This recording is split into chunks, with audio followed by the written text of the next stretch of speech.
Hello friends, पिछले lecture में हम मेंडल के मोनोहाइब्रिड क्रॉस और डाइहाइब्रिड क्रॉस के बारे में डिस्कस कर चुके हैं। हमने देखा कि दो रेशो, एक तो है 3:1, इसको मोनोहाइब्रिड का मेंडेलियन रेशो कहते हैं, और एक है 9:3:1, इसे हम डाइहाइब्रिड का मेंडेलियन रेशो कहते हैं। अब एक बार उन्होंने जब मोनोहाइब्रिड क्रॉस करा लिए, फिर डाइहाइब्रिड करवा लिए, तो फिर उसके बाद उन्होंने ट्राइहाइब्रिड करवाए, फिर टेट्राहाइब्रिड करवाए, फिर पेंटाहाइब्रिड। तो इस प्रकार से उन्होंने सातों करैक्टर को फिर बाद में एक साथ लेकर के क्रॉस करवाई। और सबसे इम्पोर्टेंट बात यह है कि मेंडल अपने कार्यों में इसलिए और सफल रहे क्योंकि वो बहुत भाग्यशाली थे। क्यों थे? क्योंकि उन्होंने जो 7 करैक्टर लिए थे, वो सातों करैक्टर अलग अलग 7 क्रोमोसोम पर मौजूद थे, एक क्रोमोसोम पर मौजूद नहीं थे। अगर एक क्रोमोसोम पर मौजूद होते तो उनको क्रॉसिंग ओवर, सहलग्नता जैसी समस्याओं का सामना करना पड़ता, और उससे उनके जो रिजल्ट्स हैं वो कुछ और ही हो जाते। अब धीरे धीरे जब जेनेटिक्स आगे बढ़ा तो फिर अलग अलग एक्सपेरिमेंट हुए।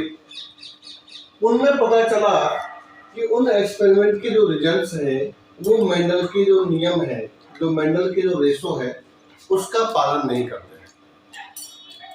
कुछ हैं ये अपने मोनोहाइब्रिड के, और कुछ हैं हम डाइहाइब्रिड के। उसके बाद और भी कई घटना है जिससे हम कहते हैं जीन जीन इंटरेक्शन भी होता है। एक जीन, वैसे हम पढ़ चुके हैं कि कभी भी एक जीन की अभिव्यक्ति का दूसरे जीन की अभिव्यक्ति पर कोई प्रभाव नहीं होता है, लेकिन हमको यहाँ ये भी देखने को मिलेगा कि सभी जीनों का आपस में स्वतंत्र अपव्ययन भी नहीं होता है, यानी इंडिपेंडेंट असॉर्टमेंट भी नहीं होता है। उनमें आपस में इंटरेक्शन होने से फिनोटाइप बदल जाते हैं, वो भी हम यहाँ पर देखेंगे।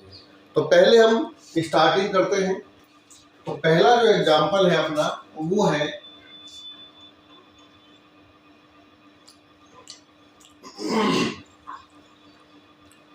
Incomplete dominance.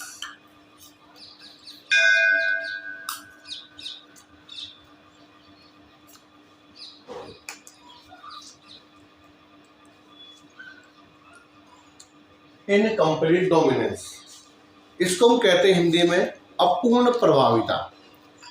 यानी कि हम लॉ ऑफ डोमिनेंस से पढ़ चुके हैं कि जब एक जोड़ी विपर्यासी लक्षणों को लेकर क्रॉस करवाए जाते हैं तो F1 पीढ़ी में हमेशा प्रभावी लक्षण ही दिखाई देता है, अप्रभावी लक्षण छिपा रहता है, नष्ट नहीं होता, वो अगली पीढ़ी में दिखाई देता है। तो एक पादप है जिसका नाम है 4-ओक्लो।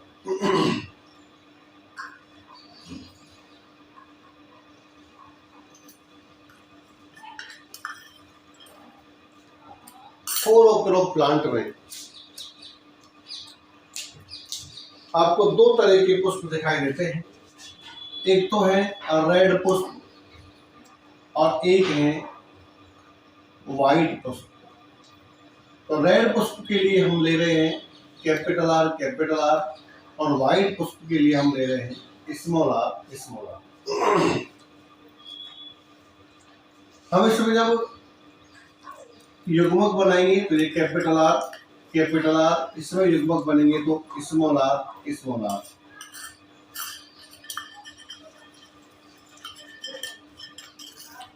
जब इसमें हम F1 पीढ़ी निकालते हैं तो आप देखेंगे कि सभी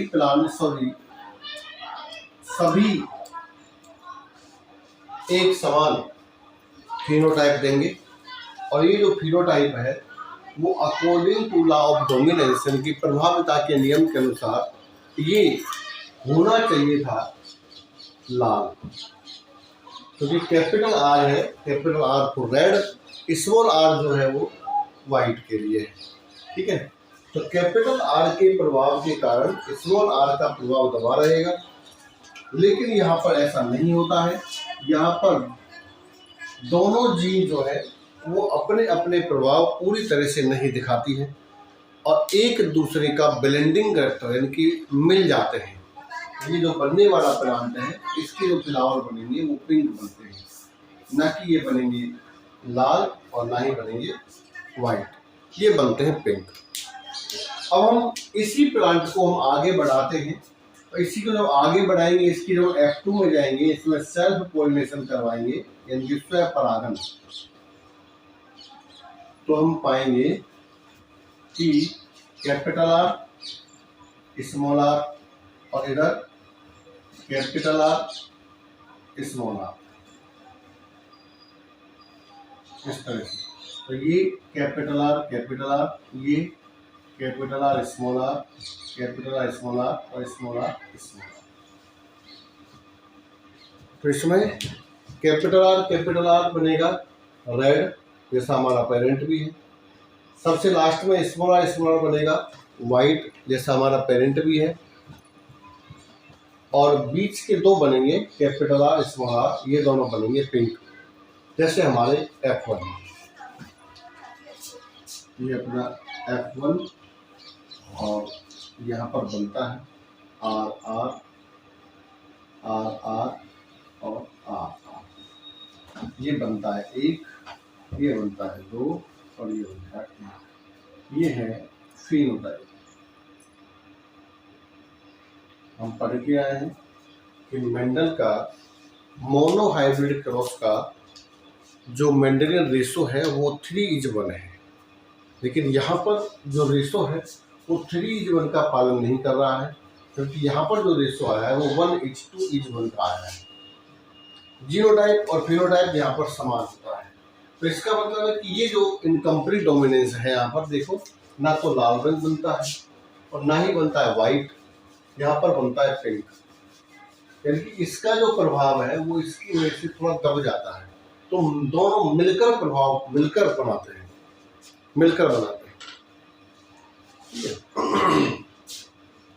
अब इस चीज में हम एक और देख सकते हैं, जैसे मान लो मैंने बताया था भाई हमारे पास ये है, एक जीन है, सॉरी एक क्रोमोसोम है, दूसरा क्रोमोसोम है। मान लो यहाँ पर ये कैपिटल आर है, ये स्मॉल आर है, ठीक है।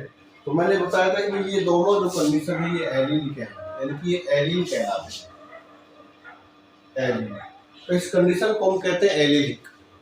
जब ये एलीलिक है तो इसका मतलब है कि ये आर और इस आर के इंटरेक्शन से, जीन अंतःक्रिया से, यानी कि एलीलिक इंटरेक्शन से फिनोटाइप बदल जाता है, पिंक हो जाता है। तो इसमें जो ये डोमिनेंट प्रभाव है ये इसकी वजह से थोड़ा दब रहा है, यानी कि मिला जुला आता है, ब्लेंडिंग आता है, तो इसे हम कहते हैं इनकम्प्लीट डोमिनेंस। ऐसा स्नैपड्रैगन के अंदर भी देखा जा सकता है, पुष्प के अंदर, वहाँ भी जो पुष्प का जो रंग है वो डोमिनेंट ना होकर के दोनों के बीच का बनता है। तो बीच का वर्ग, इसलिए इसको हम कहते हैं अपूर्ण प्रभाविता या इनकम्प्लीट डोमिनेंस। दूसरा एग्जाम्पल, दूसरा जो क्रिया है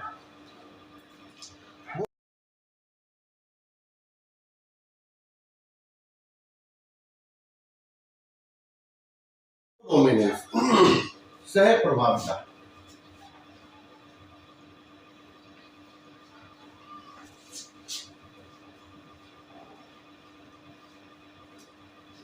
कोडोमिनेंस,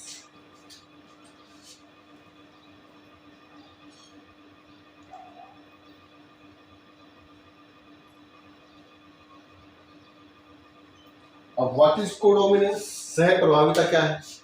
याद देखिए, देखो सह प्रभाविता उसे कहते हैं कि जब दोनों जीन अपने अपने फिनोटाइप को स्वतंत्र रूप से बनाती है, यानी कि दोनों जीन एक साथ स्वतंत्र रूप से अभिव्यक्त होती हैं, तो उसे हम कहते हैं सह प्रभाविता। तो इसका एग्जाम्पल मैं आपको लेता हूं कैटल के अंदर, मवेशियों में। तो कैटल में भी एक तो होते हैं लाल रंग के पशु, लाल रंग, और एक होते हैं स्मॉल आर वाइट, इनके सफेद रंग के। इसके युग्मक बनेंगे ये, इसके बनेंगे ये। जब इसके हम F1 निकालते हैं तो F1 ये बनता है, कैपिटल आर स्मॉल आर। तो देखो बात ये है, अगर हम मेंडल के नियम की बात करते हैं तो मेंडल के नियम के अनुसार जीनोटाइप के अनुसार फिनोटाइप बनेगा, अर्थात यहाँ पर प्रभावी कैपिटल आर है तो रेड बनना चाहिए। उधर हमने इनकम्प्लीट डोमिनेंस पढ़ लिया कि अगर मान लीजिए लाल है और सफेद है तो according to the incomplete dominance बीच का बनेगा गुलाबी। लेकिन इसमें अलग ही बनता है, ना तो वो गुलाबी बन रहा है ना वो लाल बन रहा है। यहाँ पर ये दोनों मिलकर के और चित्तकबरे प्रकार के मवेशी उत्पन्न करते हैं, जिनको हम कहते हैं रॉन, चित्तकबरे, यानी कि व्हाइट कलर में जगह जगह पर लाल रंग के पैच, जैसे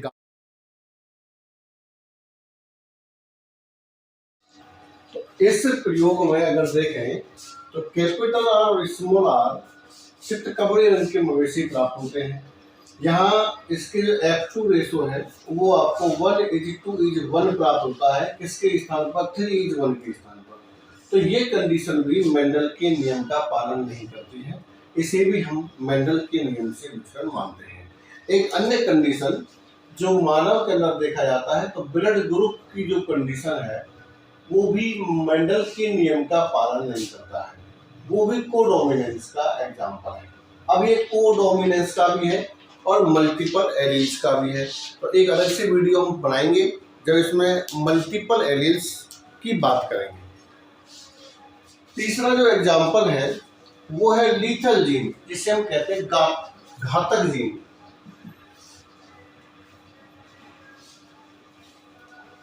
लीथल जीन या घातक जीन, तो देखो सीधी सी बात है कि ऐसे जीन जो किसी जीव की जीवन लीला को प्रभावित करते हैं वो घातक जीन कहलाते हैं। अब बात यह है कि ये जब घातक जीन प्रभावी और समयोपयोगी अवस्था में हो तो फिर ये घातक हो जाते हैं। तो इसमें जो एग्जाम्पल है तीसरा है लीथल जीन, घातक जीन या लीथल जीन। देखो माउस के अंदर जो पीले रंग के येलो कलर वाले जो चूहे होते हैं वो समयोपयोगी प्रभावी नहीं होते हैं, यानी कि जो पीले रंग का जो कलर है वो हेट्रोजाइगस कंडीशन में ही होता है, कभी भी होमोजाइगस कंडीशन में नहीं होता। जब ये होमोजाइगस हो जाता है तो वो चूहे मर जाते हैं। तो इस प्रकार से इनमें जिन चूहों में जो रेशो 3:1 आना चाहिए था वो अब 2:1 आता है। ये 1:2:1 भी नहीं आता, ये 2:1 आता है। क्यों आता है? देखो कि जिनमें येलो कलर का स्किन होता है उन चूहों का जो जीनोटाइप है वो ये होगा, कैपिटल वाई स्मॉल वाई। क्योंकि मैं कह रहा हूँ कि ये तो जीवित ही नहीं रहेंगे, ये तो मर ही जाएंगे, तो ये तो कभी नहीं होगा। तो पीले रंग के लिए ये होगा, ये पीला रंग है, कैपिटल वाई इसको दबा रहा है, इसको दबा रहा है, तो ये येलो, ये भी येलो। जब हम इन दोनों में इस तरह से capital Y small Y, capital Y small Y, तो जब इस कंडीशन में हम इसमें यहाँ देखेंगे ना तो वो ये अपन को ये और ये मिलेगा, तो कैपिटल वाई, ये और ये मिलेगा कैपिटल वाई स्मॉल वाई, ये और ये मिलेगा कैपिटल वाई स्मॉल वाई, और ये मिलेगा स्मॉल वाई। अब इसको देखो, ये हो गया होमोजाइगस प्रभावी या होमोजाइगस डोमिनेंट समयुग्मजी प्रभावी। जब ये समयुग्मजी प्रभावी हो जाता है तो उस कंडीशन में ये चूहे मर जाते हैं, डाई आउट हो जाते हैं, ये मर जाते हैं। केवल ये बचे, तो 2 ये पीले बचे और एक ही बचा ये एल्बिनो। तो यह अनुपात जो आता है वो 3:1 ना हो करके 2:1 आता है। तो ये चूहों का जो कलर है ये भी कभी भी मेंडल के नियम का पालन नहीं करता है। ये लीथल जीन का एग्जाम्पल है। इसमें जो डोमिनेंट संयुग्मजीय है वो मर जाता है। ऐसे देखो एक एग्जाम्पल है जो क्रीपर का जो गुण है वो कैपिटल सी स्मॉल सी से होता है। कैपिटल सी स्मॉल सी किसके अंदर है? ये चिकन के अंदर है। चिकन में क्रीपर जो कैरेक्टर बनता है वो इसी कंडीशन में बनेगा। अगर ये हो गया तो फिर ये चिकन मर जाते हैं। इस एग्जाम्पल में भी आपको 2:1 का एग्जाम्पल ही 2:1 का रेशो ही प्राप्त होता है। तो इससे 2-3 देखे हमने। एक तो था इनकम्प्लीट डोमिनेंस, दूसरा था कोडोमिनेंस और तीसरा ये लीथल जीन। तो ये 3 एग्जाम्पल हमने यहाँ देखे हैं जो मेंडल के नियम का पालन नहीं करते और ये मोनोहाइब्रिड क्रॉस के एग्जाम्पल हैं। नेक्स्ट हम पढ़ेंगे जीन जीन इंटरेक्शंस।